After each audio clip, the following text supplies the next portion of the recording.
तो so guys, जितने लोगों के पास भी यहाँ पर बोया माइक होता है, उनको एक प्रॉब्लम तो जरूर से देखने को मिलती होगी। जैसे हम लोग यहाँ पर भी आउटडोर शूट कर रहे हैं, तो आउटडोर शूट करते समय यहाँ पर काफी ज्यादा हवा चल रही है, आप लोग देख सकते हैं। तो इस समय या तो हमारे माइक में या तो विंड नॉइस आएगी, या फिर हम लोग जब भी वॉइस ओवर करते हैं तो एक प्रॉब्लम यहाँ पर ये भी आता है कि हम लोग वॉइस ओवर करते समय माइक को काफी ज्यादा पास रखते हैं। तो पास रखते समय यहाँ पर काफी ज्यादा नॉइस आती है। ठीक है, तो इस प्रॉब्लम को मैं आज सॉल्व करने वाला हूँ। तो चलिए आपको बताते हैं किस टाइप से इस प्रॉब्लम को हम लोग सॉल्व कर सकते हैं। तो इसे हमको सबसे पहले ओपन करना होगा। ओपन करने के लिए क्लिप और इसके विंड पॉप को यहाँ पर हम लोग निकाल देंगे। तो इस टाइप से यहाँ पर आपको माइक देखने को मिलेगा।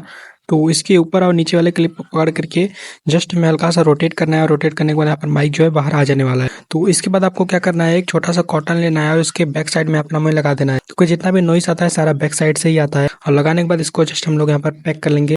सो गाइस, जस्ट आपको इतना सही काम कर लेना है अपने बोया माइक में। उसके बाद आपका जितना भी नॉइस का प्रॉब्लम होगा वो सारा यहाँ पर जो है सॉल्व हो जाने वाला है।